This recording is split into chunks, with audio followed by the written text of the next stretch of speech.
Hello student, विद्या creator से मनीषा। जो MA समाजशास्त्र का फर्स्ट सेमेस्टर का पेपर है, फर्स्ट पेपर, तो उसके लॉन्ग क्वेश्चन मैं सॉल्व करा रही हूँ। देखिए, जैसे इन्होंने ये क्वेश्चन पूछा है कि भारत में समाजशास्त्रीय विचारों के विकास का संक्षेप में वर्णन करिए। तो जहाँ विकास की बात है तो आपको क्रम बताना है कि प्राचीन काल में क्या था, मध्यकाल में क्या था, फिर आधुनिक काल में क्या रहा है। बस उसी पॉइंट्स को आपको डिटेल में यहाँ पे व्यक्त करना है। तो सबसे पहले हम ये क्या है समाजशास्त्रीय विचार वो बताएंगे, फिर उसके बाद सारे स्टेप्स को क्लियर करेंगे। जैसे बाटोमोर के अनुसार समाजशास्त्र एक आधुनिक विज्ञान है जो एक शताब्दी से अधिक पुराना नहीं है। बाटोमोर बोल रहे हैं कि जो आपका समाजशास्त्र है वो एक आधुनिक विज्ञान है। आधुनिक विज्ञान क्यों है? क्योंकि सारे विज्ञानों के बाद इसकी उत्पत्ति हुई है। यही तो आपको लिखना है और इसी की डिटेल देनी है। तो ये जो है आधुनिक विज्ञान है जो एक शताब्दी से अधिक पुराना नहीं है। वास्तव में अन्य सामाजिक विज्ञानों की तुलना में एक नवीन विज्ञान है। जैसा आपने पढ़ा है अगस्त कॉम्ट का कि किसका कब विकास हुआ है, हमने आपको जो अति लघु क्वेश्चन थे उसमें क्लियर भी कराया है। बस उसी चीज़ को थोड़ा सा विस्तृत कर दीजिएगा। बाटोमोर क्या कह रहे हैं कि समाजशास्त्र एक आधुनिक विज्ञान है जो एक शताब्दी से पुराना नहीं है। इसी को आपको डिटेल में थोड़ा सा बताना है। फिर अगस्त कॉम्ट, जैसा हमने आपको अति लघु क्वेश्चन में बताया था कि उत्पत्ति का श्रेय फ्रांस के दार्शनिक अगस्त कॉम्ट को जाता है और उन्होंने 1838 में समाज के इस नवीन विज्ञान को समाजशास्त्र का नाम दिया था। थोड़ा सा आप इसके बारे में बताएंगे, फिर कैसे कैसे विकास हुआ ये बताएंगे। तब से समाजशास्त्र का निरंतर विकास होता जा रहा है और अगस्त कॉम्ट के पूर्व भी ऐसा नहीं है कि समाज नहीं था, वहाँ पे रीतियाँ नहीं थी, परंपराएं, सभी चीज़ तो थी। लेकिन नाम की अगर बात करें तो अगस्त कॉम्ट के द्वारा ही ये नाम दिया गया है। इसे समाजशास्त्र के रूप में एक विज्ञान के रूप में व्यवस्थित करने का श्रेय किसको जा रहा है? अगस्त कॉम्ट जी को जा रहा है। इसीलिए ये फादर ऑफ सोशियोलॉजी कहलाते हैं। प्राचीन काल में विभिन्न प्रयत्नों के दौरान लोगों के मध्य सामाजिक अंतःक्रियाएं हुए, सामाजिक संबंध बने, अनेक समूह अस्तित्व में आए, साथ ही सहयोग, प्रतिस्पर्धा और संघर्ष भी हमको देखने को मिला है। अगर हम आर्यंस को देखें तो वहाँ क्या था? गायों के लिए युद्ध होता था। फिर क्या हुआ कि जैसे कोई चीज़ बहुत ज़्यादा कहीं उत्पादित हो रही है, कहीं कम हो रही है, तो हम वस्तु विनिमय की प्रक्रिया चलने लगी। रीति रिवाज आए हमारे यहाँ, शादी विवाह एक से दूसरे एक समूह में होने लगे। तो ये सब धीमे धीमे समाज का ही तो व्यवस्थित रूप है और यही चीज़ आपको यहाँ पे सुंदर क्रमबद्ध तरीके से यहाँ पे देनी है।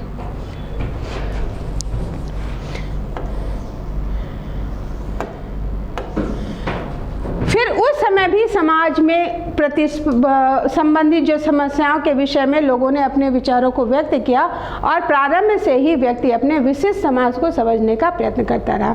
यानी सबसे पहले क्या आप दोगे कि समाजशास्त्र क्या है? तो समाजशास्त्र जो है वो हमारा आधुनिक विज्ञान है। क्यों है? क्योंकि हर जो है विज्ञानों के बाद इसकी उत्पत्ति लास्ट में हुई है और इसका श्रेय किसको जा रहा है? अगस्त कॉम्ट जी को जा रहा है, क्योंकि इन्होंने ही समाजशास्त्र को समाजशास्त्र शब्द दिया है। इसीलिए इनको फादर ऑफ सोशियोलॉजी कहा गया है और ये समाजशास्त्र ये फ्रांस के थे। ठीक है, ये चीज़ बताने के बाद फिर आप क्या बताओगे कि ऐसा नहीं है कि अगस्त कॉम्ट से पहले हमारे समाजशास्त्र का या समाज का अस्तित्व नहीं था। प्रतिस्पर्धाएं भी थीं और एक समूह भी था, उसमें आदान प्रदान भी हो रहा था, अंतःक्रियाएं भी हो रही थी। यानी जो एक समाज के लिए जितनी चीज़ें ज़रूरी हैं सारी चीज़ें तो थी ना। यही चीज़ आपको लिखने के बाद फिर आप आओगे कि प्राचीन भारत में समाजशास्त्र का विकास। अब यहाँ पे आप एक काम ये कर सकते हो कि एक छोटा सा वो बना करके मतलब हर आदमी क्या चाह रहा है कि जो आप लिखना चाह रहे हो वो छोटे ही शब्दों में आपको देखने को मिल जाए। तो उसके लिए क्या करोगे, एक छोटा सा डायग्राम बना लीजिएगा कि प्राचीन भारत में समाजशास्त्र का विकास, मध्यकाल में और आधुनिक काल में समाजशास्त्र का विकास। फिर जो इसके मुख्य कंटेंट है वहाँ पे तीनों में पुट कर दीजिएगा, तो आपको और अच्छे नंबर लोगों से अलग मिल जाएंगे। लिखना वही है, बस करना क्या है कि थोड़ा सा आपको लिखने का तरीका चेंज करना है। क्लियर हो गया? फिर इसके बाद हम पहला ये डायग्राम बना लीजिएगा यहाँ पे, ये ठीक है, 3 कि भारत में समाजशास्त्र के विकास को 3 युगों में बांटा जा सकता है। फिर आपने प्राचीन भारत में समाजशास्त्र का विकास, मध्य भारत में समाजशास्त्र का विकास, फिर आधुनिक भारत में समाजशास्त्र का विकास। ये लिखने के बाद यहाँ जो मुख्य कंटेंट है वो आप यहाँ पे छोटा सा उदाहरण में लिख लीजिएगा कि भारतीय ग्रंथ वेद, उपनिषद, रामायण, महाभारत, गीता, इसमें सामाजिक चिंतन का व्यवस्थित रूप आपको देखने को मिलता है, क्योंकि हम प्राचीन की बात कर रहे हैं। फिर फर्स्ट पॉइंट ये याद रख लीजिएगा, इसको डिटेल दे दीजिएगा। फिर इसके बाद इसमें जो है उत्तम प्रकार की यहाँ पे सामाजिक व्यवस्थाएं थी, जीवन के आवश्यक मूल्यों का गहन चिंतन प्रारंभ हो चुका था। उस समय सामाजिक व्यवस्था को उन्नत बनाए रखने के लिए आवश्यक तत्वों पर गहन विचार चल रहा था और उस समय वर्ण आश्रम व्यवस्था थी। ठीक है, अब यहाँ पे आप जो यहाँ पे आप बनाओगे प्राचीन भारत लिखोगे, प्राचीन भारत, उसमें आपने डाला भारतीय वेद, उपनिषद, रामायण, महाभारत, गीता और इसमें जो है ब्रैकेट में डाल दिया वर्णाश्रम व्यवस्था। अब ये क्या था, एक बार और बता दे रहे हैं आपको कि जो वेद थे मुख्य रूप से आपके 4 वेद थे। ठीक है, ऋग्वेद, सामवेद, यजुर्वेद और अथर्ववेद ब्रैकेट में आप डाल सकते हो यहाँ पे और पुट कर दीजिएगा। ठीक है, ऐसे करके ऋग्वेद, सामवेद, यजुर्वेद और अथर्ववेद चारों वेद डाल दीजिएगा। और उन वेदों को समझने के लिए उपनिषद थे, वो है। फिर रामायण और महाभारत और गीता। वर्णाश्रम व्यवस्था क्या थी कि आपके कर्मों के अकॉर्डिंग आपके जो कार्य थे उनका समाज में विभाजन था। जैसे आजकल डॉक्टर होते हैं, इंजीनियर होते हैं, सबके काम अलग अलग बटे हुए हैं, नेता हो गए या आपके न्याय। तो उस तरह से हमारे यहाँ क्या था, ब्राह्मण, क्षत्रिय, वैश्य और शूद्र। अगर आप में पठन पाठन के गुण होंगे तो आप ब्राह्मण होंगे, अगर आपके भुजाओं में बल होगा और युद्ध से संबंधित चीज़ें होंगी तो आप क्षत्रिय की श्रेणी में आएंगे, अगर आप व्यापार में अच्छे हैं तो आप वैश्य की शूद्र में श्रेणी में आएंगे, और अगर आप दूसरों की सेवा में आपका मन लगता है तो आप शूद्र में आ रहे हैं। अब ये आपके जन्म के अकॉर्डिंग नहीं था। जैसे एक ही परिवार में ब्राह्मण में ही अगर किसी बच्चे का पठन पाठन में मन लग रहा है तो ब्राह्मण होगा, अगर उसका युद्ध या भुजाओं में बल है तो वो क्षत्रिय में चला जाएगा। तो इस तरह की व्यवस्था बनाई गई थी कर्मों के अकॉर्डिंग, जो बाद में जन्म के आधार पर हो गई थी। इसको लिख सकते हैं। फिर सुंदर समन्वय स्थापित करती थी। धर्म, अर्थ, काम और मोक्ष 4 पुरुषार्थ आपके जीवन के माने गए थे। अब धर्म यानी आपका जो जीवन है वो 100 वर्षों का माना गया था। उसमें आपके कार्य डिवाइड कर दिए गए थे 25-25 वर्ष में, कि 25 तक आप पढ़ोगे, 25 के बाद आप विवाह के लिए था, फिर आप उसके बाद आप वानप्रस्थ जाओगे, फिर संन्यास जाओगे। वानप्रस्थ का मतलब ये था कि अगर आपको एकदम से आपके परिवार से कह दिया जाए कि भाई परिवार छोड़ के आप चले जाओ, तो क्या होगा, आपका मन ही नहीं लगेगा पूजा पाठ में। तो उसके लिए क्या था, धीमे धीमे मोह त्यागना था, यानी आप अपने परिवार से भी जुड़े रहो और भक्ति में भी लगे रहो। फिर उसके बाद जो लास्ट का टाइम था 75 वर्ष के बाद, वो आप बिल्कुल वानप्रस्थ संन्यास में चले जा रहे हो, जहाँ पे आपको सिर्फ पूजा ही करनी है, और जब आपके अंतिम समय आएंगे तब आपके परिवार वालों को सूचित कर दिया जाता था। फिर अंतिम क्रियाकांड जो भी है वो उस परिवार के लोग करते थे। तो ये व्यवस्था थी। तो धर्म, अर्थ, काम और मोक्ष, हमारा जीवन का उद्देश्य क्या था, हम धर्म मार्ग पे चलेंगे, हम अपने परिवार के लिए जो है धन अर्जित करेंगे, फिर काम जो पुत्र उत्पत्ति है या जो हमारे और काम है तो वो उसके अंतर्गत आएंगे। फिर लास्ट हमारा ये है कि हमें मोक्ष प्राप्त करना है। तो ये 4 प्रमुख उद्देश्य से जिन्हें प्राप्त करने के लिए व्यक्ति प्रयत्नशील रहता था और अपने व्यक्तित्व का विकास वो करता था, और ये जो थे यही समाज को उन्नत बनाते थे। क्लियर हो गया कि प्राचीन भारत में समाजशास्त्र के विकास में आप क्या लिखोगे कि इसके बारे में हमें जो जानकारी मिलती है वो अपने वेदों से, जो 4 हैं, ऋग्वेद, सामवेद, यजुर्वेद और अथर्ववेद, उपनिषदों से, रामायण से, महाभारत से, गीता से। इसमें सामाजिक चिंतन के बारे में व्यवस्थित रूप से हमें जानकारी मिलती है या देखने को वो मिलता है। और ये जो थी वो काफ़ी उन्नत प्रकार के व्यवस्थाएं थी और जीवन के आवश्यक मूल्यों का यहाँ पे उस टाइम गहन चिंतन आरंभ हो चुका था। यानी हम कहेंगे कि उस टाइम जो है जो हमारा समाजशास्त्र का विकास था वो शुरू हो चुका था। अब हमारे यहाँ कौन सी व्यवस्था थी? वर्णाश्रम व्यवस्था थी जो समाज को व्यवस्थित रखने का काम कर रही थी।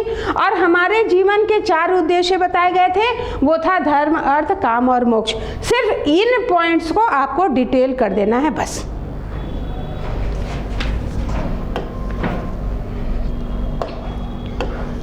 फिर कौटिल्य का अर्थशास्त्र, इसके बाद क्या आया है? कौटिल्य अर्थशास्त्र किसकी है? कौटिल्य की। शुक्राचार्य का क्या है? नीति शास्त्र है। मनु का क्या है? मनुस्मृति है। तो और हमें समाज के बारे में आगे अगर हम देखें तो कौटिल्य के अर्थशास्त्र, शुक्राचार्य के नीति शास्त्र, मनु के स्मृति और मुगल काल में लिखी गई है आईने अकबरी। यहाँ से हमें उस टाइम का जो रीति रिवाज था, समाज में जो प्रथाएं चल रही थी, जो परंपराएं थी, जो हमारा आचरण था, उन सब के बारे में हमें यहाँ पे जानकारी मिल रही थी। और प्राचीन ग्रंथों का समाजशास्त्रीय दृष्टि से अध्ययन करने की दिशा में प्रोफेसर विनय कुमार सरकार, 2 लोगों के नाम याद रखिएगा, प्रोफेसर विनय कुमार सरकार और प्रोफेसर विजेंद्र नाथ और डॉक्टर भगवान दास और प्रोफेसर केवल मोतवानी ने महत्वपूर्ण योगदान दिया है। तो इस विषय में जो महत्वपूर्ण योगदान दिया है वो किन किन ने दिया है? विनय कुमार सरकार ने, प्रोफेसर विजेंद्र नाथ ने, डॉक्टर भगवान दास ने और प्रोफेसर केवल मोतवानी ने योगदान दिया है। तो कुछ ही पॉइंट आपको याद रखने हैं कि कौन कौन से ग्रंथों से हमें जानकारी मिलती है। फिर इसके बाद दूसरा पॉइंट आप लिख सकते हो कि हमारे पुरुषार्थ कौन से माने गए हैं। फिर तीसरा पॉइंट आप दे सकते हो कि इसके अलावा हमें कौटिल्य के अर्थशास्त्र, शुक्राचार्य के नीति शास्त्र और मनु की मनुस्मृति से भी अपने समाज के बारे में जानकारी मिलती है। और समाजशास्त्रीय दृष्टि से अध्ययन की दिशा में अगर हम बात करें तो हमारे भारत में भी इस पे वर्क हुआ है। वो किसके द्वारा? तो विनय कुमार सरकार के द्वारा, विजेंद्र नाथ के द्वारा, भगवान दास और प्रोफेसर केवल मोतवानी के द्वारा इस पे महत्वपूर्ण कार्य किए गए हैं। तो अब हम कह सकते हैं कि वैदिक काल से ही भारत में समाजशास्त्र के विकास की परंपरा प्रारंभ हो चुकी थी। क्लियर हो गया प्राचीन भारत में? तो प्राचीन भारत में हम ये कह सकते हैं कि अगर हम वैदिक काल से देखें कि वर्ण व्यवस्था, आश्रम व्यवस्था और आपके जो ग्रंथ लिखे गए हैं उन सब से हमें भारत के सामाजिक विकास की परंपरा की शुरुआत देखने को मिलती है। यद्यपि मध्यकाल में यहाँ सामाजिक व्यवस्था के अध्ययन पर ध्यान नहीं दिया गया है। अब प्राचीन काल में तो बहुत ज़्यादा भारत में ध्यान दिया गया है, लेकिन मध्यकाल में बहुत विशेष काम नहीं हुआ है, क्योंकि वो जो हमारा समय था वो बाह्य आक्रमणकारियों का समय था। तो जो आया उसने अपने नियम वहाँ पे लागू कर दिए।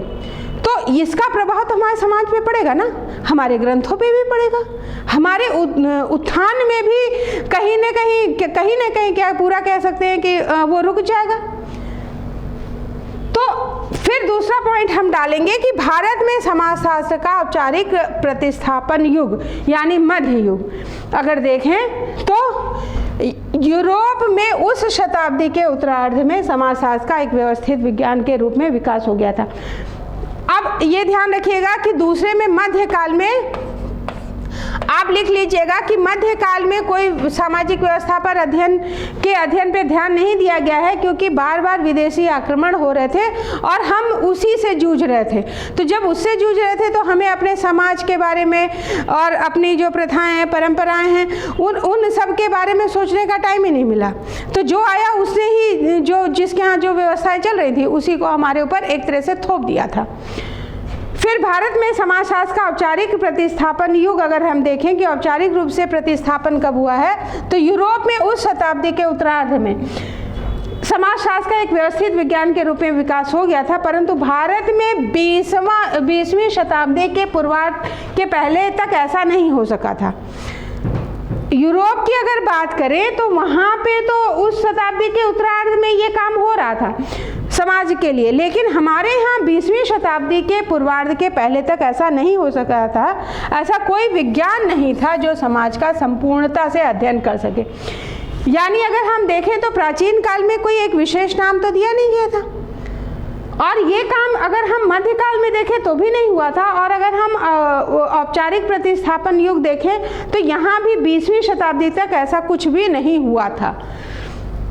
भारत में समाजशास्त्र की उत्पत्ति के बारे में A.R. मोमिन ने लिखा है कि भारत में समाजशास्त्र की उत्पत्ति दो सामाजिक सांस्कृतिक समस्याओं के स्वदेशी प्रत्युत्तर के रूप में नहीं हुई, और इसका बीजारोपण औपचारिक रूप से शासकों के द्वारा प्रशासनिक उपकरण के रूप में किया गया था।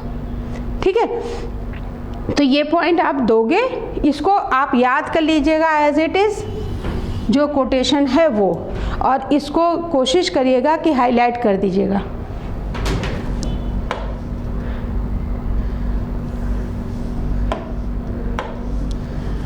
फिर 1914 से अगर हम देखें कि 1947 तक का जो काल है भारत में समाजशास्त्र का औपचारिक प्रतिस्थापन युग कहा गया है।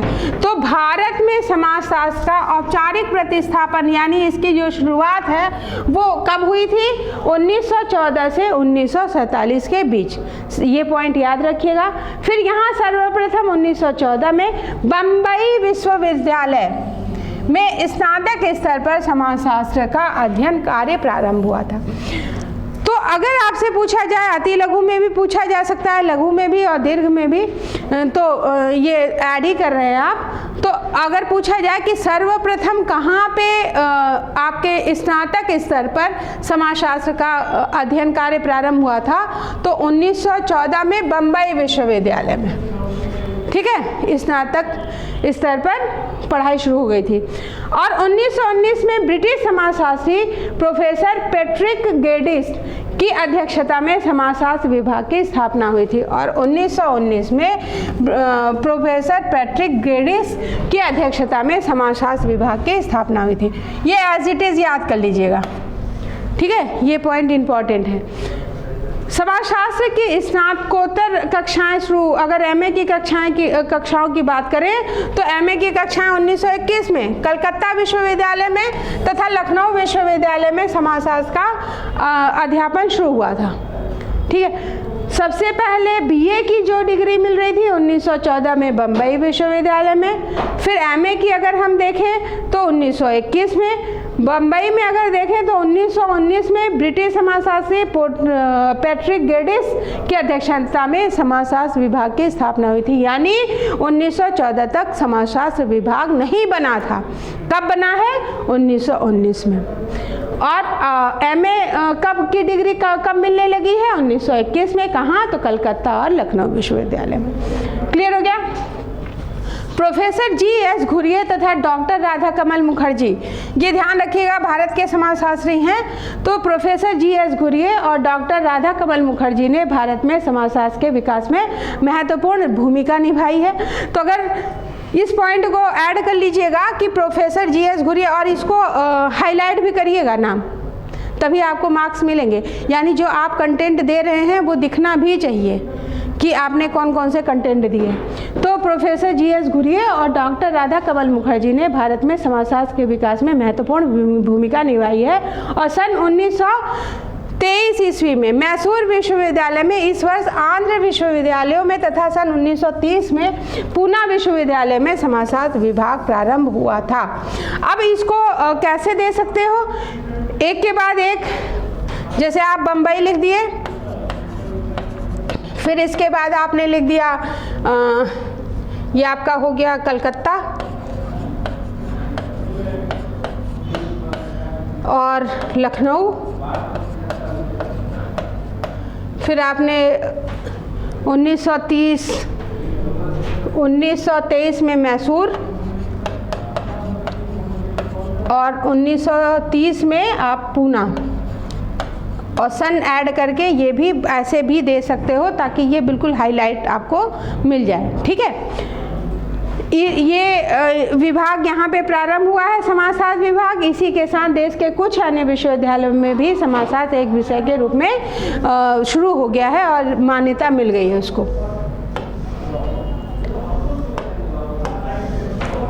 फिर अगर हम स्वतंत्रता प्राप्ति के पूर्व तक की बात करें कि समाजशास्त्र अर्थशास्त्र के साथ ही कहीं मानव शास्त्र व दर्शन के साथ जुड़ा रहा और एक स्वतंत्र विषय के रूप में मान्यता प्राप्त नहीं कर सका।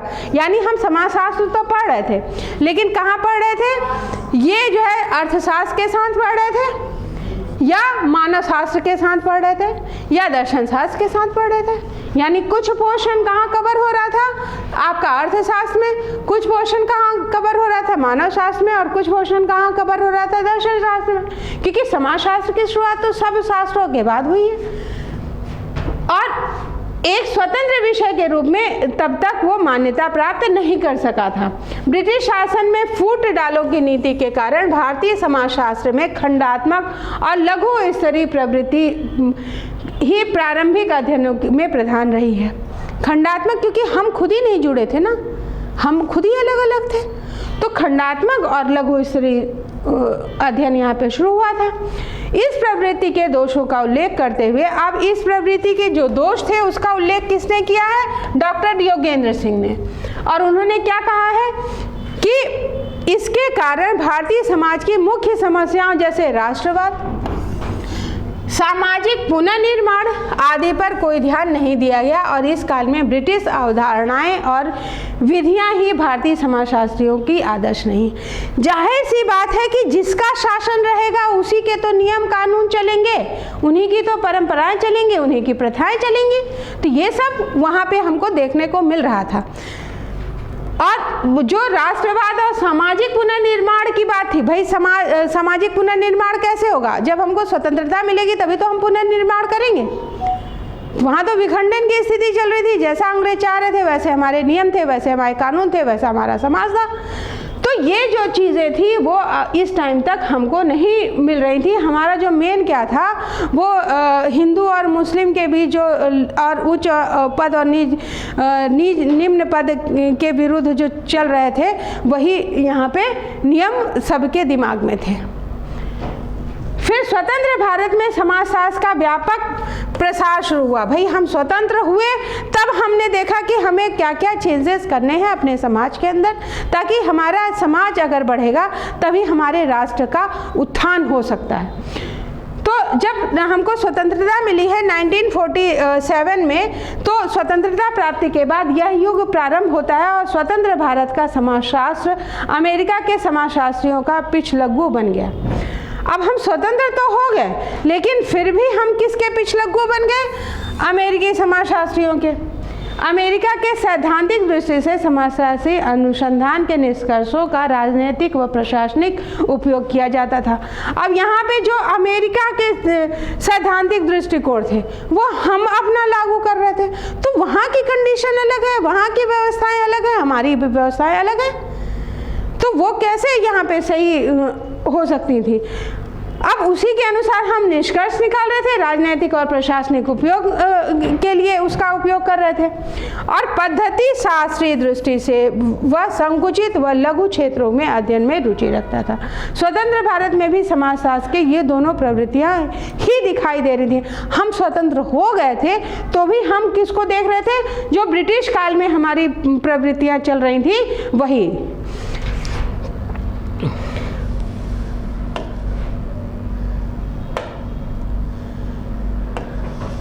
हमारे नवोदित समाजशास्त्री भारतीय समाज के अध्ययन में उन्हीं प्रश्नों की व्याख्या करने का प्रयत्न करते थे जो पश्चिमी जगत से संबंधित थे। यानी अभी भी हम स्वतंत्र नहीं हो पा रहे थे, हम उन्हीं पे डिस्कस कर रहे थे जो पश्चिमी जगत से संबंधित थी, और इनका अध्ययन भी वे अमेरिकी पद्धति शास्त्र के द्वारा कर रहे थे, जो उनकी जो है पद्धति थी उसके अकॉर्डिंग कर रहे थे।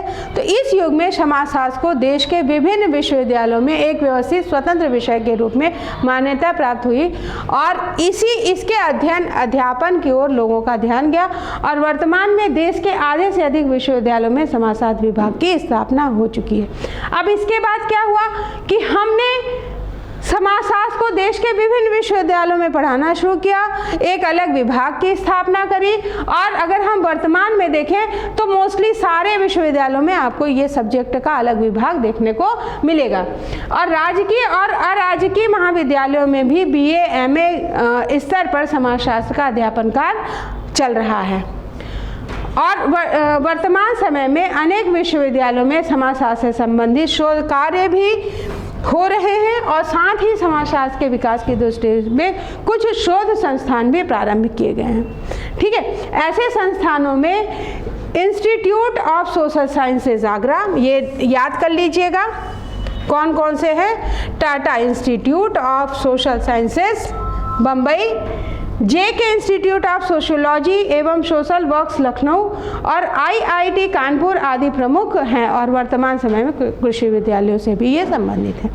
अब इनको क्या करिएगा कि वर्तमान समय के अनेक विश्वविद्यालय समाजशास्त्र से संबंधित शोध कार्य हेडिंग डाल करके फिर कहाँ कहाँ हो रहे हैं, नंबर 1 नंबर 2 ऐसे कर करके आप पूरे को डिटेल दे दीजिएगा। जैसे institute of social sciences Agra, Tata institute of social sciences Bombay, JK institute of sociology एवं सोशल वर्क्स लखनऊ, और IIT कानपुर, इनके नाम दे करके फिर आप लास्ट में लिख लीजिएगा कि वर्तमान समय में कृषि विद्यालयों में भी ये काम हो रहा है। समाजशास्त्र के दिन प्रतिदिन रुचि लोगों में बढ़ती जा रही है, और आजकल चिकित्सा संस्थानों में भी समाजशास्त्री ज्ञान का महत्व बढ़ता जा रहा है। अब चिकित्सा प्रक्रिया में समाजशास्त्रों की महत्वपूर्ण सेवाओं का लाभ उठाया जाने लगा है, और वर्तमान में इन सभी विश्वविद्यालयों, महाविद्यालयों एवं शोध संस्थानों के प्रयत्नों में समाजशास्त्र विकास की दिशा में अग्रसर हो रहा है, और सैद्धांतिक परिपक्वता और व्यवहारिक उपयोगिता इसकी बढ़ती जा रही है। इसके विकास में भावी दिशा जो देश के प्रतिभाशाली और मूर्धन समाजशास्त्री हैं उन पर निर्भर करती है।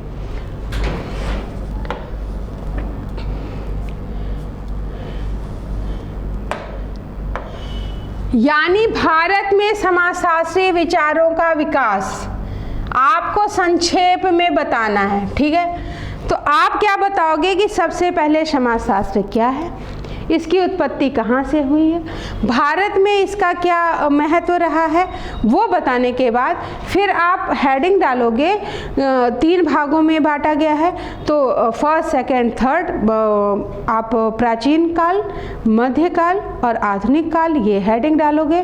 फिर प्राचीन काल में जो मुख्य कंटेंट है वो दे दीजिएगा, फिर मध्यकाल में जो मुख्य हैं तो वहाँ पे दे दीजिएगा, क्योंकि हम खुद गुलाम थे और दूसरों आक्रमणकारियों से हम बहुत ज़्यादा उस टाइम प्रभावित थे, या वायु आक्रमण चल रहे थे, उनसे जूझ रहे थे। इस वजह से समाजशास्त्र की दिशा में कोई विशेष कार्य नहीं हुआ है। फिर आधुनिक में आप पूरी डिटेल दे दीजिएगा, और इन्हीं 3 पॉइंट को आपको कंटेंट को थोड़ा विस्तार से लिखना है। फिर लास्ट में जो आप लिखोगे वो ये लिख दोगे कि क्रम से धीमे धीमे चलते हुए, अगर हम आज देखें तो अधिकतर जो मोस्टली जितने भी आपके कॉलेज हैं वहाँ पे समाजशास्त्र विषय से पढ़ाई कक्षाएं शुरू हो चुकी हैं, MA और BA की।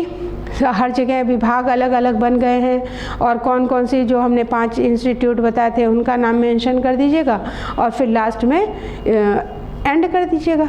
ठीक है, तो बहुत सिंपल है, बस कुछ मेन जो कंटेंट है उसको याद करके उसी को आपको क्लियर करना है।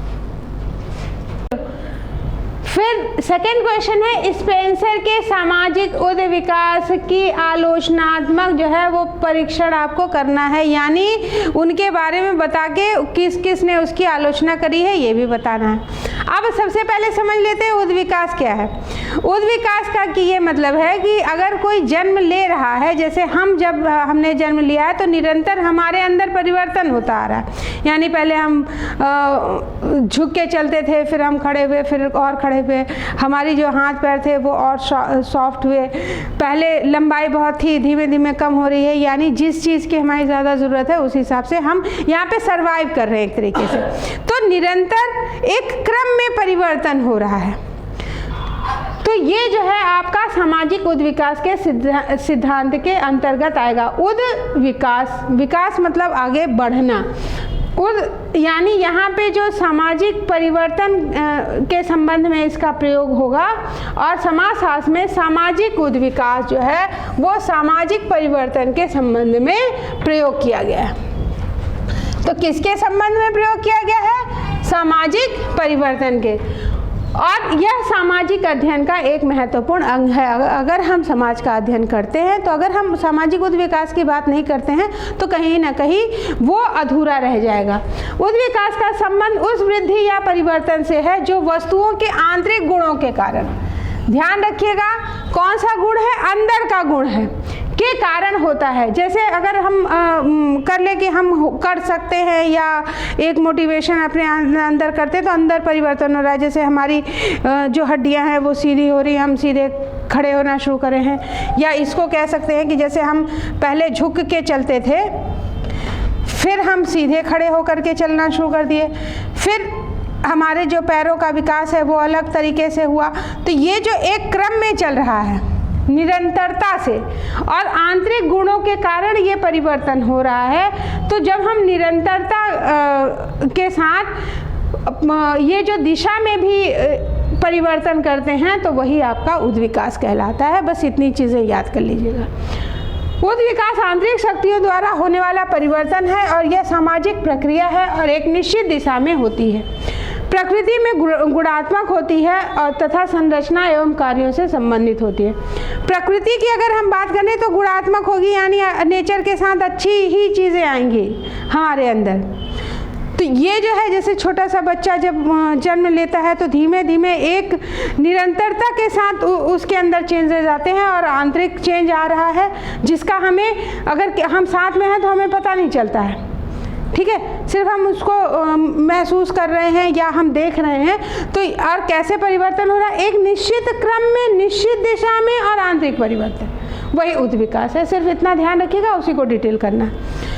प्रकृति में गुणात्मक होगा, ध्यान रखिएगा, और संरचना और कार्यों से यह संबंधित होता है। तो किसने? आपकी संरचना जो होगी, जो आपका बॉडी का स्ट्रक्चर बना होगा उससे संबंधित है, और जो आपके कार्य होंगे उससे संबंधित है।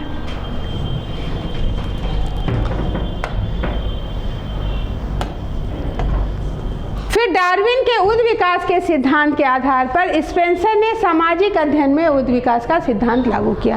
तो ये जो आपका स्पेंसर का सामाजिक उद्विकासी सिद्धांत है वो डार्विन के उद्विकासी सिद्धांत के आधार पर है। और प्रत्येक समाज कुछ निश्चित दशाओं से होकर के गुजरता है। यानी मान लीजिए एक कोई हम छोटी सी संस्था खोलते हैं तो क्या होगा, एकदम से वो टॉप पे तो नहीं पहुंचेगी ना, एक निश्चित क्रम में पहुंचेगी। हर का विकास निश्चित क्रम में धीमे धीमे होता है और एक ऐसा समय आता है कि वो टॉप पे पहुंचेगा। एकदम से आपने शुरू किया और एकदम टॉप पे, तो ये तो इम्पॉसिबल है। बच्चा जन्म लिया तुरंत वो बड़ा हो जाए, ऐसा तो नहीं होगा, एक निश्चित क्रम में होगा, और वही उद्विकास है। सिर्फ इतना ध्यान रखना है आपको।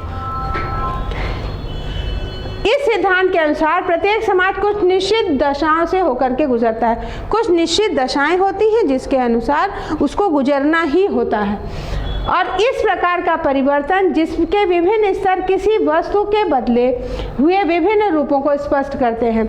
अब जैसे मान लीजिए अब हम गाड़ी की ही बात कर लेते हैं, तो पहले क्या था कि एक गोल लट्ठा लेते थे, उस पे लोग सरका देते थे, फिर उसको काट के यूज़ करने लगे। फिर काटने के बाद उन्होंने उसको चरखे की तरह बनाया, उस पर एक रबड़ का वो लगा करके फिर बैलगाड़ी के रूप में प्रयोग करने लगे। फिर रथों में यूज़ होने लगा, फिर उसके बाद आपके साइकिल में यूज़ होने लगा, रिक्शे में यूज़ होने लगा, फिर आपकी मोटरसाइकिल बनी, फिर आपकी जो है ये बनी कारें बनी, और उसमें भी अब नित नए परिवर्तन हो रहा है। तो यही तो डार्विन का उद्विकासी सिद्धांत है कि निश्चित दिशा में आंतरिक परिवर्तन हो रहा है, और किसी वस्तु के बदले हुए विभिन्न रूप को स्पष्ट जहाँ पे हो रहा है, और प्रत्येक परिवर्तन के साथ उस वस्तु का रूप जटिल होता जा रहा है। यानी ऐसा नहीं है कि जटिलता भी होनी चाहिए। जाहिर सी बात है कि जो छोटा समाज था तो वहाँ पे कम चीज़ें थी, और जैसे जैसे समाज विस्तृत होता जाएगा जटिलता आएगी ही। अब पहले की गाड़ी और अब की गाड़ी में जटिलता आई है कि नहीं आई है? तो इन्होंने कहा है कि एक पॉइंट ये भी है कि उसमें जटिल होना चाहिए, यानी वो कठिन होना चाहिए। ठीक है, सरल से कठिन की ओर जाना चाहिए। इस परिवर्तन के परिणाम स्वरूप विभिन्न वस्तुएं सरलता से जटिलता की ओर अग्रसर होती हैं। वही डार्विन का उद्विकासी सिद्धांत है। निश्चित क्रम में आंतरिक परिवर्तन, सरलता से जटिलता की ओर परिवर्तन, यही डार्विन का उद्विकासी सिद्धांत है। और डार्विन के उद्विकासी सिद्धांत के आधार पर ही स्पेंसर ने सामाजिक अध्ययन के उद्विकासी सिद्धांत को प्रस्तुत किया है। ठीक है, स्पेंसर का मत है कि समस्त ब्रह्मांड, पदार्थ और शक्ति दो पदार्थों से मिलकर बने हैं। ब्रह्मांड तीन सत्यों द्वारा संचालित होता है। स्पेंसर ने कहा है कि जो आपका ब्रह्मांड है, पूरा यूनिवर्स है, वो पदार्थ, जो वहाँ पे पदार्थ है और जो वो शक्ति है, उन दो के मिलने से बना है। और ब्रह्मांड तीन सत्य, और यहाँ पे तीन सत्य हैं। पहला, पदार्थ कभी नष्ट नहीं होगा, खत्म होगा और वो फिर बन जाएगा। जैसे मान लीजिए अगर हम देखें, सॉइल का निर्माण देखें या जल का देखें, तो खत्म हो रहा है, वर्षा करने के बाद बादल फिर तो बन रहे हैं। जन्म मृत्यु के बाद मनुष्य का फिर से जन्म हो रहा है। पेड़ नष्ट होने के बाद फिर लग रहे हैं कि नहीं लग रहे हैं। तो इनका कहना यह है कि तीन सत्यों द्वारा संचालित होता है। एक जो पदार्थ है वो कभी नष्ट नहीं होगा, दूसरा गति निरंतरता रहती है। किसी भी समाज का अगर पतन हुआ है तो फिर नया समाज जन्म लेगा और वो भी उत्थान पे पहुंचेगा, उसके बाद उसका पतन होगा। यानी गति में निरंतरता बनी रहती है। फिर शक्ति जो है वो शाश्वत है, सत्य है कि शक्ति है। ठीक है, ये तीन जो है स्पेंसर के ब्रह्मांड के तीन सत्य हैं।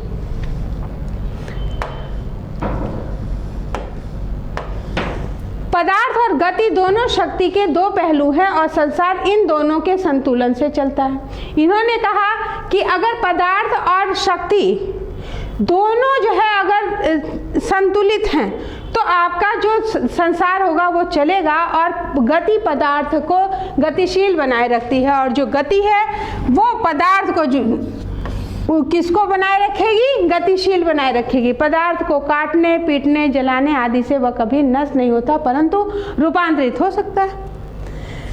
जैसे प्राथमिक शैल आग्नेय है, लेकिन प्राथमिक जो शैल हैं, आग्नेय शैल हैं, जब वो बह करके नीचे दब जाएंगे तो वो रूपांतरित में कन्वर्ट होंगे, और दाब ताप के कारण वो जो रूपांतरित हैं वो पुनर्रूपांतरण में चेंज हो जाएंगे कि नहीं?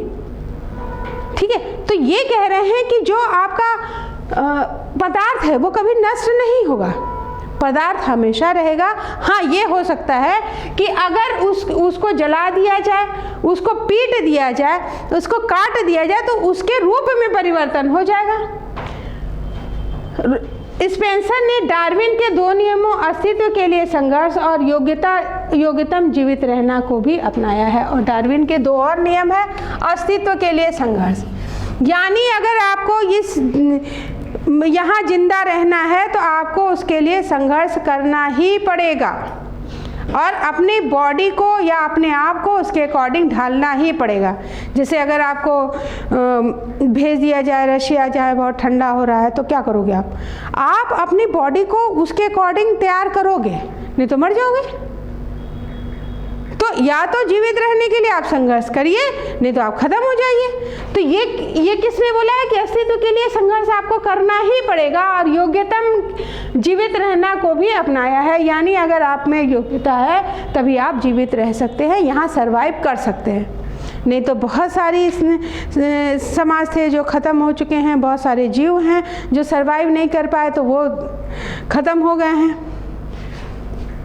स्पेंसर ने बताया कि समाज का उद्विकास सरलता से जटिलता की ओर कहाँ जाएगा? सरलता से जटिलता की ओर जाएगा, अभिन्नता से भिन्नता की ओर जाएगा और असंबद्धता से संबद्धता की ओर हुआ है। तो स्पेंसर के अनुसार समाज का जो विकास है वो क्या होगा?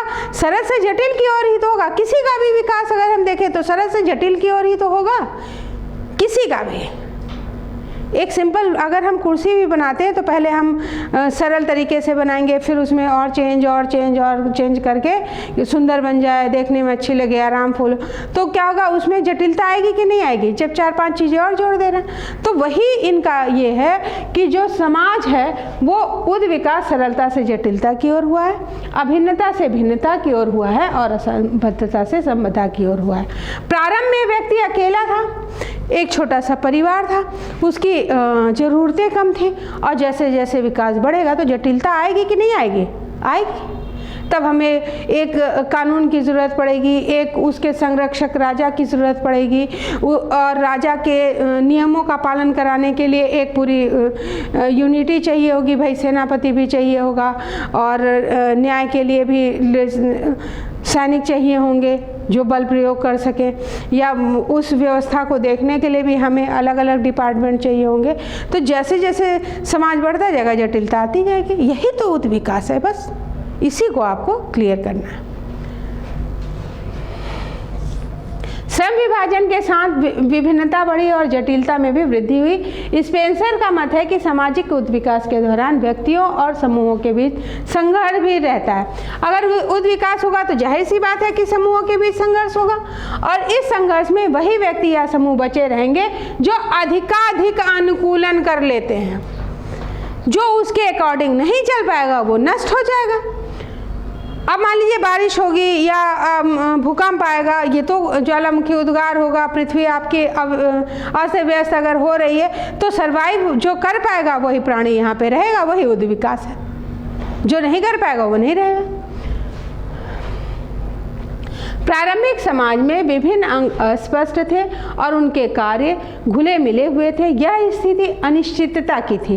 प्रारंभ में अगर हम देखें तो जो आपका समाज में अभिन्न अंग अस्पष्ट थे, अलग अलग बांटे नहीं गए थे, कार्य नहीं बांटे गए थे, और एक दूसरे से वो घुले मिले नहीं थे।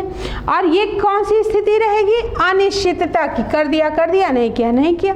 अगर एक परिवार है, परिवार में 4 लोग हैं, 4 के काम अगर बटे हैं और सबको पता है कि हमको क्या करना है तो वो व्यवस्था अच्छी चलेगी। और अगर यहाँ पे 4 लोग हैं और किसी का जब मन किया कर देगा, जब मन करेगा नहीं करेगा, तो अनिश्चितता की स्थिति आएगी कि नहीं आएगी? वही चीज़ प्रारंभिक समाज में था। समाज के विभिन्न संगठन एवं संस्थाएं पृथक पृथक दिखाई देने लगी और उनके कार्य विभाजन पैदा हुआ और विशेषीकरण पनपा। फिर क्या हुआ कि समाज में ज़रूरत के हिसाब से विभिन्न संगठन बन गए। ये आपका समाज, यहाँ पे एक शैक्षणिक संस्था अलग हो गई, न्याय की अलग हो गई, राष्ट्र समाज को संचालित करने के लिए राज्य व्यवस्था अलग हो गई, अर्थ को संभालने के लिए व्यवस्था अलग हो गई, और अन्य कार्य के लिए अलग हो गई, और यहाँ विवाह वगैरह के लिए जो अन्य प्राथमिक संस्थाएं थी वो अलग अलग हो गई। तो अब क्या हो गया? अलग अलग पृथक्करण दिखाई देने लगेगा और उनमें कार्य विभाजन पैदा हो जाएगा। भाई आपको ये कार्य करना, आपको ये करना, आपको ये कार्य करना। तो कार्य विभाजन मिला कि नहीं मिला? और यही विशेषीकरण या आपकी सरलता से जटिलता हो जाएगी, अभिन्नता से भिन्नता आ जाएगी, और असंबद्धता से संबद्धता की स्थिति आ जाएगी, और यही स्थिति आपका उद्विकास।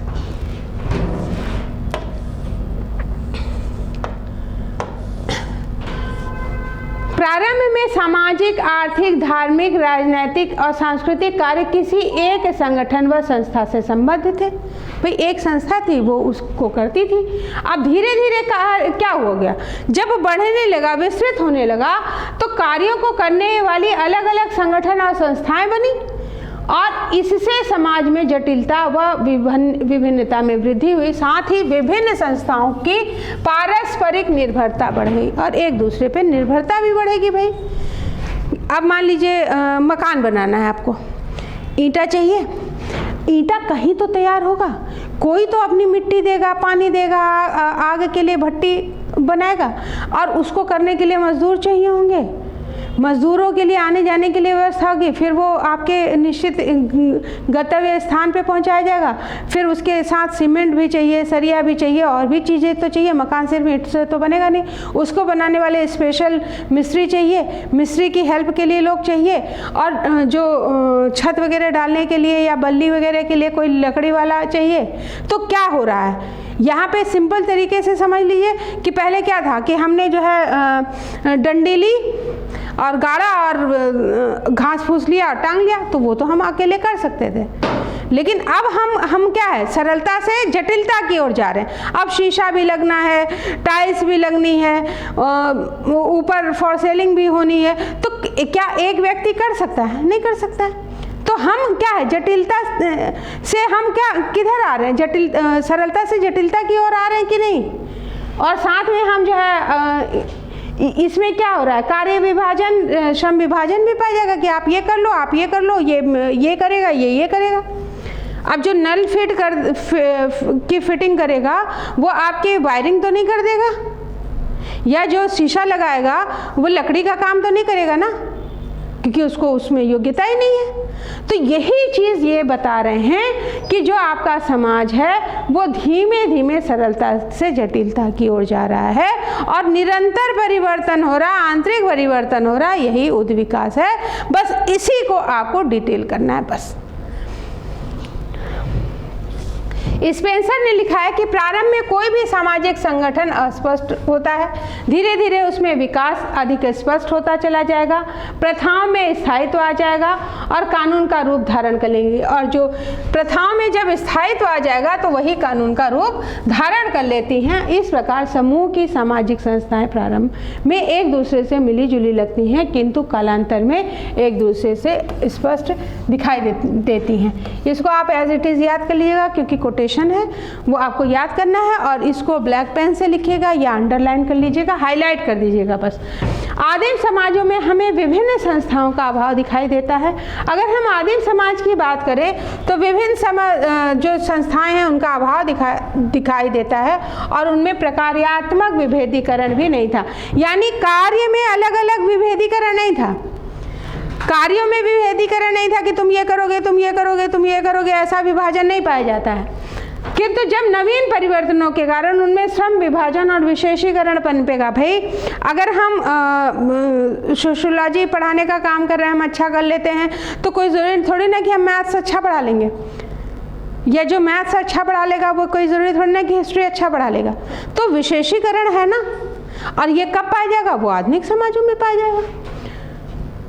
वह औद्योगिक और जटिल समाजों में परिवर्तन होता जाता है, और इनमें अनेक विभिन्नताएं पैदा हो जाएंगी। जाहिर सी बात है कि जब जटिलता उत्पन्न होगी तो विभिन्नता पाई जाएगी।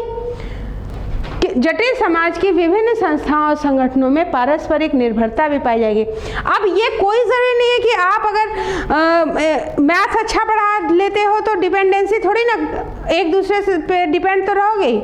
भाई आपके जो अगर आप सब्जेक्ट कोई भी कंपटीशन कर रहे हो या कोई कुछ भी कर रहे हो, तो सिर्फ मैथ पढ़ के या सोशियोलॉजी पढ़ के या हिंदी पढ़ के आपका सिलेक्शन थोड़ी ना होगा। जब ऑल ओवर चीज़ें आप करोगे तब तो आपका सिलेक्शन होगा। तो एक दूसरे पे डिपेंडेंसी दिख रही है कि नहीं दिख रही? दिख रही है। निर्भरता पाई जाती है, और एक संगठन एक ही प्रकार का कार्य कर पाता है, इसलिए निर्भरता पाई जाएगी क्योंकि एक संगठन एक ही प्रकार के कार्य को कर पाएगा।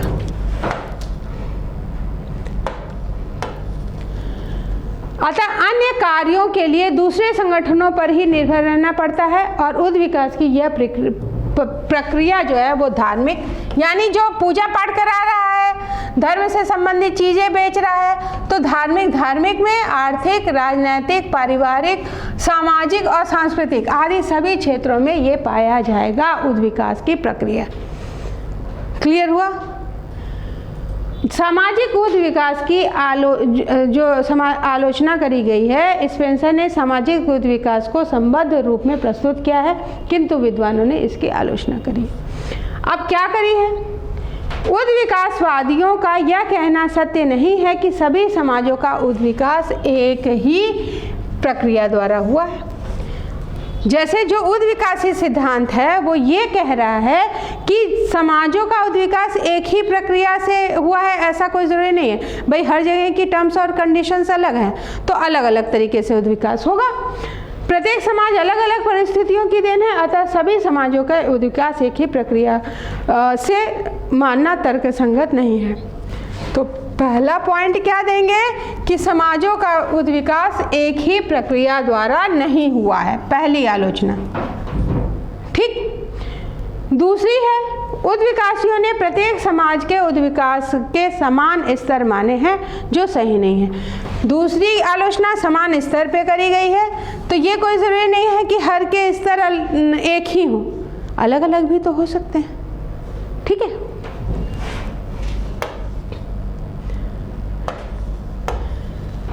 फिर गोल्डन विजर का मत है, ये याद कर लीजिएगा नाम इनका। गोल्डन विजर ने कहा है कि उद्विकासवादियों ने प्रसार के सिद्धांत को भुला दिया है।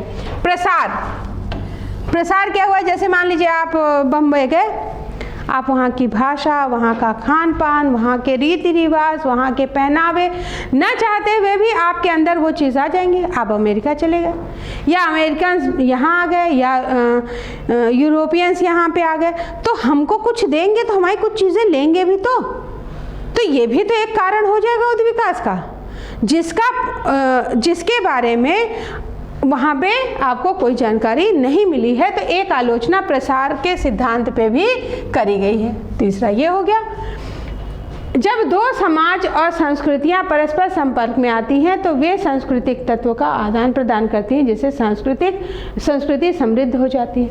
तो ये किसने कहा? गोल्डन विजर। गोल्डन विजर कहते हैं कि यहाँ पे प्रसार की बात ही नहीं करी गई है कि जैसे मुगल्स आए और हम यहाँ पे थे ही, तो दोनों के मिलने से तीसरी संस्कृति का जन्म हुआ कि नहीं हुआ, वो बात यहाँ पे नहीं करी गई है, और जो कहीं ना कहीं हमारे समाज को प्रभावित करती है। फिर उद्विकासवादियों ने आविष्कार के महत्व को भुला दिया। आविष्कार की बात ही नहीं करी, उन्होंने तो सिंपल सी चीज़ कही है कि धीमे एक क्रम में होता है, निरंतरता के साथ होता है। यहाँ पे इन्होंने आविष्कार बताया ही नहीं। चौथा आप डाल सकते हो आविष्कार। तो उद्विकासवादियों ने आविष्कार के महत्व को भुला दिया है। सामाजिक उद्विकास स्वतः ही कम होता है, आविष्कार उसे गति प्रदान करता है। भाई पहले सारा मनुष्य काम कर रहा था, मशीनरी आई तो अलग तरीके से काम हो गया, और उसका प्रभाव आपके समाज, उसके क्रियाकलाप, उसके जो धर्म था, अर्थ थी, या आपका सामाजिक स्तर था, सब पे तो पड़ेगा। फिर मैकाइवर और पेज का मत है कि समाज का उद्विकास जीवों की भांति नहीं होता है, कि समाज का उद्विकास जीव जैसे हमने जन्म लिया तो हम फिर बड़े, हमारे जो शरीर के अंग हैं वो बड़े होंगे, हमारी बुद्धि का विकास होगा, जीवों की भांति थोड़ी ना होता है। सामाजिक उद्विकास में मानव का प्रयत्न महत्वपूर्ण होता है। अगर हम प्रयत्न करेंगे तो वो महत्वपूर्ण है। ये मैकाइवर एंड पेज ने किया है। तो पांचवा पॉइंट हम मानव का महत्व डाल सकते हैं, जबकि जीवों के विकास में प्राकृतिक शक्तियाँ ही सब कुछ होती। भाई जैसी प्राकृतिक शक्तियाँ होंगी, जैसा हम खाएंगे, जो वहाँ का वातावरण होगा, उसके अकॉर्डिंग हमारा शरीर होगा। तो ये तो जो इन्होंने बोला है वो जीवों के अकॉर्डिंग बोला है ना, ये बोला है आपके मैकाइवर एंड पेज ने। मानव का प्रयत्न महत्वपूर्ण है। फिर जिम्सबर्ग ने बोला है कि यह धारणा कि उद्विकास एक सरल स्थिति से जटिल स्थिति की ओर होने वाला परिवर्तन है, एक गंभीर विवाद का विषय, क्योंकि यह आवश्यक नहीं है कि प्रत्येक परिवर्तन के साथ सामाजिक जीवन जटिल ही होगा। मानव अपने ज्ञान और विज्ञान के सहारे जटिलता से सरलता की ओर भी तो जा रहा है। भाई अगर हम यहाँ से दिल्ली जाते थे तो बहुत टाइम लगता था, अब हम उड़ के आधे घंटे में पहुँच जा रहे हैं। तो ये क्या है? ये हमारा आविष्कार है ना। तो अगर हम उस बनावट की बात करें तो जटिल है, अदरवाइज अगर हम समय और सुविधा की बात करें तो वो तो सरल हो गया ना। अब गर्मी में हम तपते जाते थे, अब हम एसी में बैठ रहे हैं। ठीक है। तो अगर हम यहाँ देखें तो जिम्सबर्ग ने कहा है कि कोई ज़रूरी नहीं है कि सरलता से जटिलता की ओर होगा। अपने ज्ञान और विज्ञान के सहारे हम जटिलता से सरलता की ओर भी जाने का प्रयत्न कर सकते हैं, और परंतु यह अनिवार्य नहीं है। जटिलता की संभावना हो सकती है, लेकिन कोई ज़रूरी नहीं है कि जटिलता होगी ही।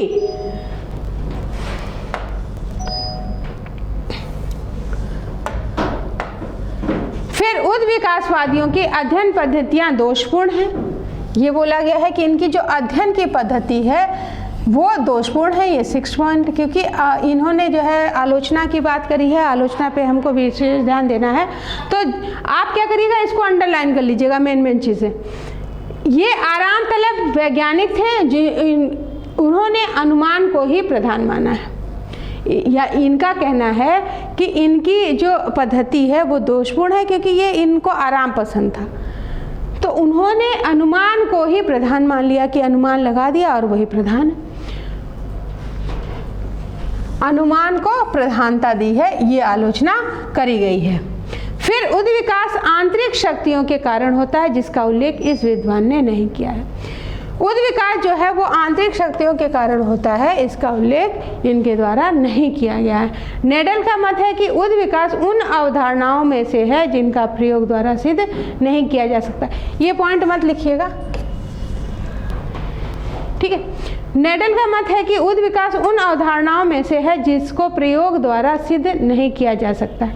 ये जिसका प्रयोग जिनको प्रयोग के द्वारा हम सिद्ध नहीं कर सकते, ये नेडल ने कहा है कि ये जो है नहीं किया जा सकता। उद्विकास का कोई स्पष्ट नियम नहीं होता कि नियम के अकॉर्डिंग ही होगा।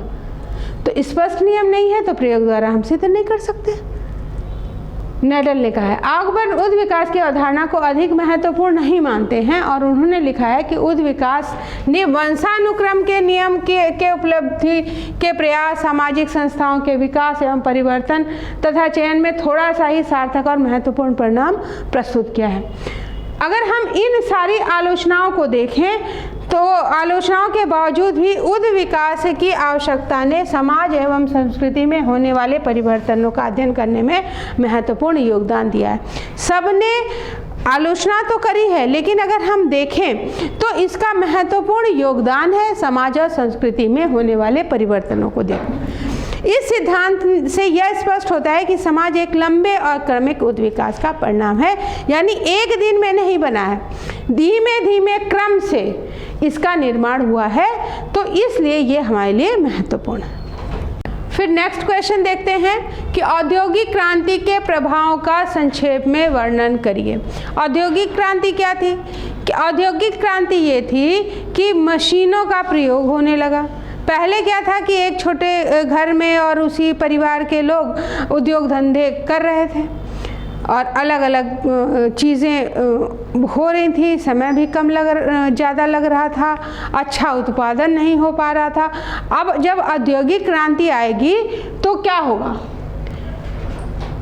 प्रभाव बताना है आपको, ठीक है। अब जाहिर सी बात है कि अगर मशीनरी आ जाएगी तो क्या प्रभाव होगा, जो आपकी वो व्यवस्थाएं चल रही हैं उसमें चेंजेस आएंगे, वही आपको यहाँ पे बताना है। तो औद्योगिक क्रांति कोई आकस्मिक घटना नहीं है, यानी कोई भी क्रांति एकदम से नहीं आती है, धीमे धीमे आती है और अब उसका विकास होता है जो अब भी हो रहा है। और औद्योगिक क्रांति क्या है, गृह उद्योग के स्थान पर यंत्र चालित कारखाने। जैसा हमने आपको बताया कि पहले घर में घर के लोगों द्वारा उत्पादन हो रहा था, अब जब उसके स्थान पे मशीन आ जाएगी और बड़े बड़े कारखाने आ जाएंगे तो वो आपकी क्या कहलाएगी, औद्योगिक क्रांति। और ये 1770 से 1830 तक इंग्लैंड में औद्योगिक उत्पादन की क्रिया में तथा यातायात के तरीकों में जो यांत्रिक आविष्कार हुए हैं वे सब औद्योगिक क्रांति के ही प्रतीक हैं। यानी 1770 से 1830 तक इंग्लैंड में जो आपके यातायात के तरीके थे और यांत्रिक यंत्रों का जो आविष्कार था, यही आपकी औद्योगिक क्रांति है, ठीक है, उसी के ये प्रतीक हैं। इंग्लैंड में औद्योगिक क्रांति के कारण जो अर्धदास व्यवस्था थी और श्रेणी व्यवस्था थी, ये समाप्त हो गई थी। इस कारण मजदूर अपने खेतों को छोड़ करके कारखानों में भर्ती होने लगे थे। अब जब कारखानों में जाएंगे तो उनको लगेगा भाई हम वहाँ पे तो और अधिक स्वतंत्र है। और साथ में जो नेपोलियन थे उनकी नीतियों और कार्यों ने इंग्लैंड की जो क्रांति थी उसको और अग्रसर किया। इसके अतिरिक्त 16वीं सदी से समुद्री जो लूट मार हो रही थी, दासों का व्यापार हो रहा था, अमेरिका और भारतवर्ष के व्यापार वहाँ जा रहे थे, इंग्लैंड में धन एकत्रित हो रहा था, उससे भी ये क्रांति प्रशस्त हुई थी। तो सबसे पहला पॉइंट कि औद्योगिक क्रांति क्या है। तो औद्योगिक क्रांति डालिएगा कि गृह उद्योग के स्थान पर यंत्र चालित कारखाने का प्रयोग ही औद्योगिक क्रांति है। और ये क्रांति इकट्ठे एकदम से नहीं आई है, धीमे धीमे इसका विकास हुआ है। और ये हमको कब देखने को मिला है? 1770 से 1830 तक इंग्लैंड में। ठीक है, अब ये जो क्रांति थी उसके कारण अर्धदास व्यवस्था, श्रेणी व्यवस्था समाप्त हो गई थी। साथ ही जो मजदूर थे वो अपने खेतों को छोड़ के कारखानों की ओर जा रहे थे। और नेपोलियन की नीति और कार्यों ने भी इंग्लैंड में इस क्रांति को जन्म देने में महत्वपूर्ण भूमिका निभाई है। इसके अलावा 16वीं सदी में क्या हो रहा था कि समुद्रों में लूटमार हो रही थी, यानी आप अपना सामान सुरक्षित पहुंचा नहीं पा रहे थे। फिर दास का व्यापार हो रहा था, यानी जहां लोग ज़रूरत थी वहाँ पे बेच दिया जाता था। और भारतवर्ष से भी व्यापार होना था, इंग्लैंड में धन एकत्रित हो रहा था, अलग अलग अपने वेश स्थापित करके वो धन इकट्ठा कर रहा था। उसके कारण भी इस क्रांति का जन्म हुआ और इसने महत्वपूर्ण भूमिका निभाई है।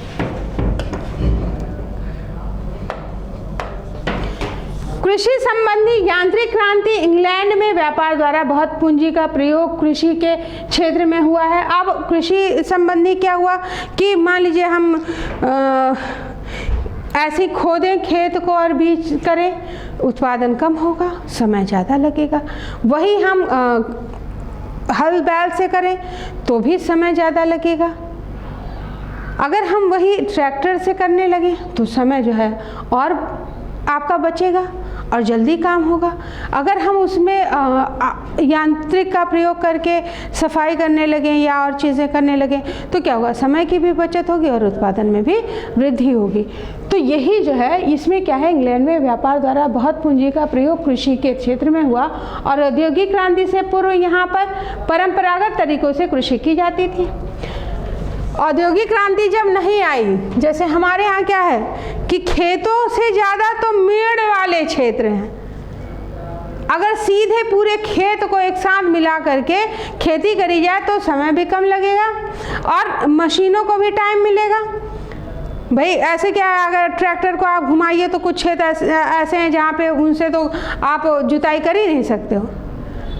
ये टेक्निक वहाँ पे अपनाई गई है। परंपरागत जो तरीके हैं, जैसे अगर हम आप अपने किसी गांव में देखें तो अभी भी पुरानी व्यवस्था चल रही है, तो वो चीज़ जो थी तो उसका किसने ले लिया, आपके यंत्र ने ले लिया। यहाँ पर परंपरागत तरीके से कृषि की जाती थी, लेकिन अब कुछ कृषि सुधारकों जैसे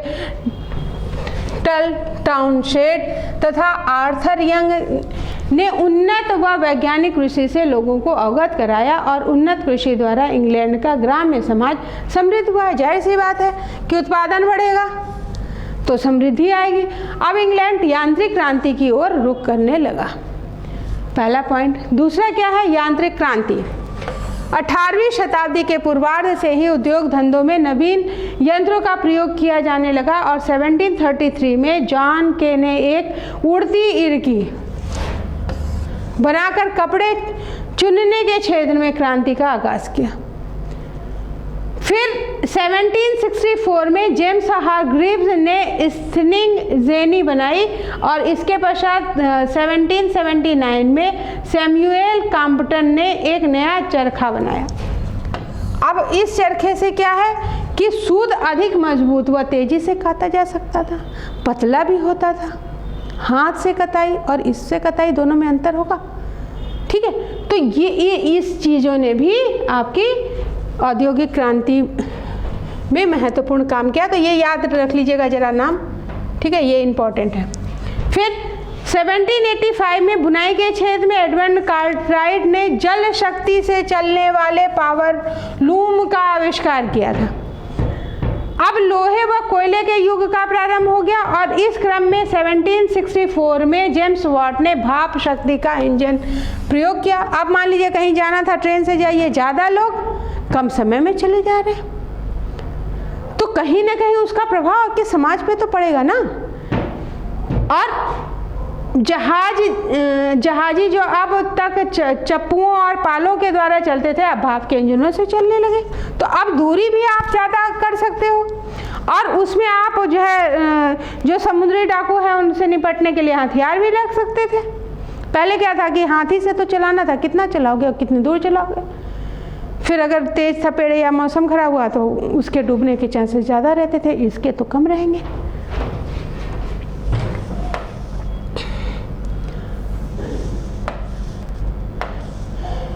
फिर 1814 में जॉर्ज स्टीवेंसन ने सबसे पहला ऐसा इंजन बनाया जो भाप और शक्ति और लोहे की पटरियों पर स्वयं चल सकता था। इस काल में यूरोप और अमेरिका में नवीन आविष्कार और नवीन व्यवसायों ने आर्थिक व सामाजिक परिवर्तनों का सूत्रपात किया। अब इसमें आपको क्या है कि जो इन्वेंशन हुए हैं वो सारे ऐड कर देने हैं बस।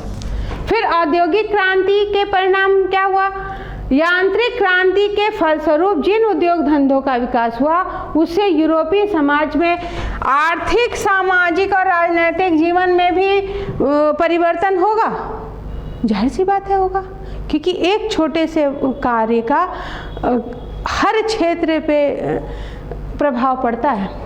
घरेलू व्यवसाय के साथ स्थान पर कल कारखानों का निर्माण हुआ और अब वेतन भोगी मजदूर बन गया था। अब उसको महीने महीने वेतन मिलने लगा था, तो वेतन भोगी मजदूरों का निर्माण।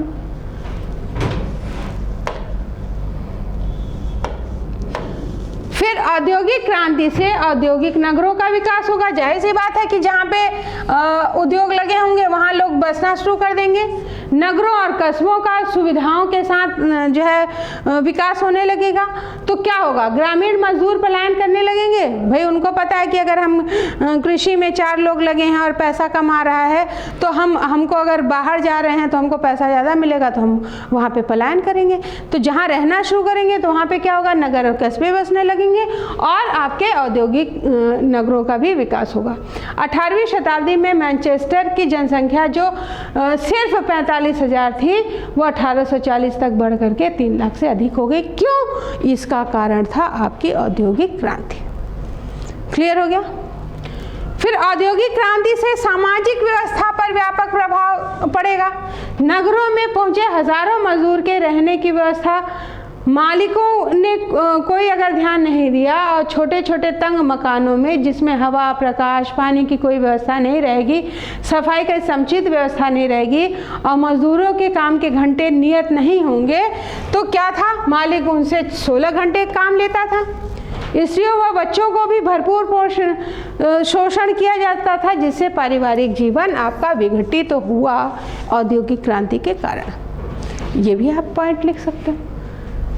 ठीक है, तो औद्योगिक क्रांति में क्या करना है? औद्योगिक क्रांति है क्या, कहाँ से या इसकी शुरुआत हुई, कौन कौन से इन्वेंशंस हुए हैं, इससे क्या समाज कहाँ तक प्रभावित हुआ है, ये सारे पॉइंट स्टेप बाय स्टेप आपको देने हैं बस।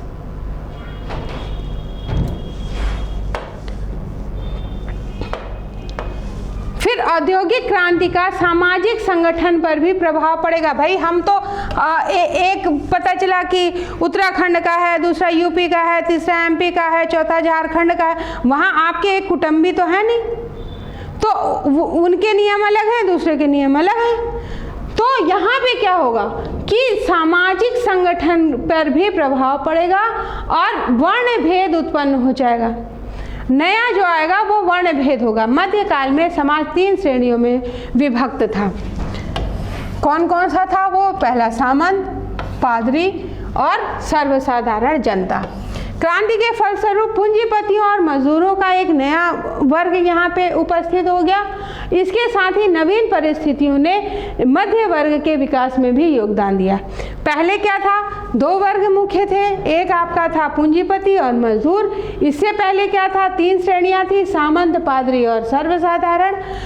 फिर क्या हुआ, इसके बाद क्या हुआ, तीसरा मध्य वर्ग का भी विकास हुआ और पूंजीपतियों के कार्यों में हाथ बटाता था ये। और जैसे वैज्ञानिक हो गए, कुशल और शिक्षित, शिल्पी हो गए, प्रबंधक हो गए, हिसाब रखने वाले हो गए, प्रचारक हो गए, वकील हो गए, व्यापारी हो गए, महाजन हो गए, सरकार द्वारा समर्थन प्राप्त था इनको। और मजदूरों की दशा अत्यंत दयनीय होती जा रही थी और जिनके पास श्रम के अतिरिक्त कुछ भी नहीं था।